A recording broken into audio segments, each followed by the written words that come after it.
Hello ನಮಸ್ಕಾರ, ನೀವು ನೋಡ್ತಾ ಇದ್ದೀರಾ ಇಂಡಿಯಾ ಫಸ್ಟ್. ನಾನು ರಕ್ಷತ್ ಶೆಟ್ಟಿ. ಈಗ ಹೆಡ್ಲೈನ್ಸ್. ಪ್ರಜಾಪ್ರಭುತ್ವದ ಯುದ್ಧಕ್ಕೆ ಕಾಂಗ್ರೆಸ್ ಸೇನಾನಿಗಳ ಎರಡನೇ ಪಟ್ಟಿ ಸಿದ್ಧವಾಗಿದೆ. ಕೆಲವೇ ಕ್ಷಣದಲ್ಲಿ ಲೋಕಕದನದ ಅಭ್ಯರ್ಥಿಗಳ ಮತ್ತೊಂದು ಪಟ್ಟಿ ರಿಲೀಸ್ ಆಗೋ ಸಾಧ್ಯತೆ ಇದೆ. ಈ ಮಧ್ಯೆ ಟಿಕೆಟ್ ಸಿಗದ ಸುಳಿವು ಸಿಗ್ತಾ ಇದ್ದಂತೆ ವೀಣಾ ಕಾಶಪ್ಪನವರ್ ಕಣ್ಣೀರಿಟ್ಟಿದ್ದಾರೆ. ಶಿವಮೊಗ್ಗದಲ್ಲಿ ದೊಡ್ಡಮನೆ ಸೊಸೆ ಪ್ರಚಾರಕ್ಕಿಳಿದಿದ್ದಾರೆ.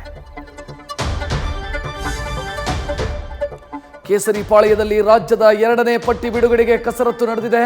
ನಾಡಿದ್ದು ಶುಕ್ರವಾರ ಎರಡನೇ ಪಟ್ಟಿ ಬಿಡುಗಡೆಯಾಗೋ ಸಾಧ್ಯತೆ ಇದೆ. ಕೊನೆಗೂ ಕೂಡ ಚಿನ್ನದ ನಾಡು ದಳಪತಿಗಳ ಪಾಲಾಗೋ ಸುಳಿವು ಸಿಕ್ಕಿದೆ. ಲೋಕ ಸಮರದಲ್ಲಿ ಗುಡ್ ನ್ಯೂಸ್ ಕೊಡ್ತೀವಿ ಅಂತ ನಿಖಿಲ್ ಹೇಳಿರೋದು ಕೌತುಕ ಹೆಚ್ಚಿಸಿದೆ. ಮಹಾಭಾರತ ಯುದ್ಧದಲ್ಲಿ ಹಣದ ಹೊಳೆ ಹರಿಯೋದಕ್ಕೆ ಆರಂಭ ಆಗಿದೆ. ಆಮಿಷದ ಬಲೆ ಬೀಸಲು ಸಜ್ಜಾಗಿರೋದು ಬಯಲಾಗಿದೆ. ರಾಮನಗರದಲ್ಲಿ ಕಾಂಗ್ರೆಸ್ ಜೆಡಿಎಸ್ ಮಧ್ಯೆ ಸೀರೆ ಹಂಚಿಕೆಯ ವಾರ್ ಶುರುವಾಗಿದೆ.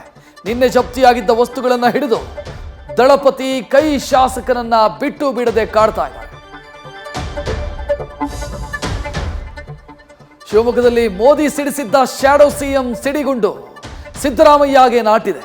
ಪ್ರಧಾನಿ ಆಡಿದ್ದ ಮಾತಿಗೆ ಸಿದ್ದು ನಾನು ಸ್ಟ್ರಾಂಗ್ ಮುಖ್ಯಮಂತ್ರಿ, ನೀವು ವೀಕ್ ಪಿಎಂ ಅನ್ನೋ ಟಾಂಗ್ ಕೊಟ್ಟಿದ್ದಾರೆ.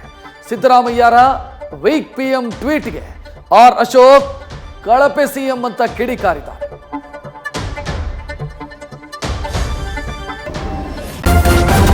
ನ್ಯೂಸ್ ಫಸ್ಟ್ ನಿರ್ಭೀತಿಯಿಂದ ನಿಮ್ಮ ಪರವಾಗಿ.